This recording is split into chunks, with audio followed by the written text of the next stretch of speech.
అనన్య, నిజాలు తెలుసుకోకుండా ప్రీతి మీద కేసు పెట్టి చాలా పెద్ద తప్పు చేశావు. తనకి రోహిత్ దూరం అయ్యాడని పుట్టెడు దుఃఖంలో ఉన్న ప్రీతిని అరెస్ట్ చేయించి కనీసం తను ఓదార్పుకి కూడా నోచుకోకుండా చేశావు. నీది పాపం. ఏంటి పాపం అత్తయ్య గారు? అంటే బాధ ఏడుపు తనకేనా?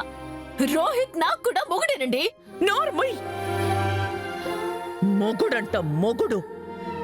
అసలు రోహిత్ దూరం అయ్యాడన్న చిన్న బాధ కూడా లేదు నీ ముఖంలో. సరిగ్గా నటించడం నేర్చుకోవే. ఏంటి నాది నటనలా కనిపిస్తుందా? మా ఆయన చనిపోయాడని బాధపడుతుంటే నాది నటనలా కనిపిస్తుందా? మావయ్య గారు చూడండి మావయ్య, నాది నటనంట. దావిదే ఏంటిదంతా? నా మొగుడు పోయి నేను ఏడుస్తుంటే నాది నటనంట.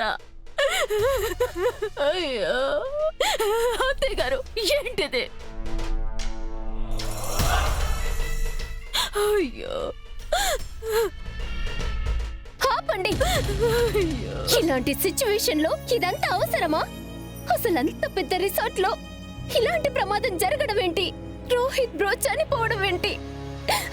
అంత అయోమయంగా ఉంది నాన్న. ఏవో తల్లి, ఈ విధి ఎవరితో ఏ ఆట ఆడుతుందో, ఎవరి కథను ఎలా ముగిస్తుందో ఎవరు మాత్రం చెప్పగలరమ్మా? ఎవరు మాత్రం చెప్పగలరు? చెప్పలేవమ్మా, బాధపడకు. బావగారు ఊరుకోండి. ఇది విధి ఆడిన నాటకం, మరి ఎవరైనా ఆడుతున్న నాటకం త్వరలోనే తేలుతుంది. అయినా ఈ ఫైర్ యాక్సిడెంట్ వెనక ఏదో హిడెన్ మ్యాటర్ ఉందని ఎందుకో నాకు డౌట్గా అనిపిస్తోంది. అంత హై అలర్ట్ ఉన్న ఏరియాలో అగ్ని ప్రమాదం జరగడానికి ఆస్కారమే ఉండదు. కానీ జరిగింది. ఎలా జరుగుంటుంది? అమ్మా, ఈ ఇన్సిడెంట్ కి ముందు ఎవరో ఇద్దరు కొత్త మనుషులు పనిలో జాయిన్ అయ్యి ఆ 2 రోజుల్లోనే మళ్ళీ కనిపించకుండా పోయారంట. వాళ్ళెవరో కనిపెట్టే పనిలో ఉన్నారట ఆ పోలీసులు.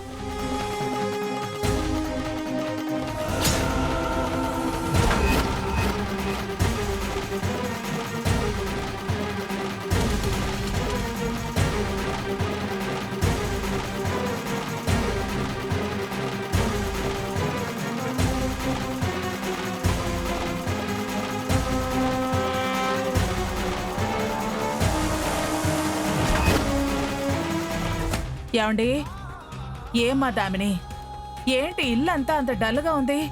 ఒక్కరి మొహంలో కూడా అసలు కళే లేదు.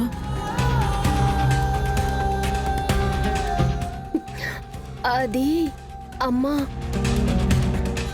రోహిత్ అన్నయ్య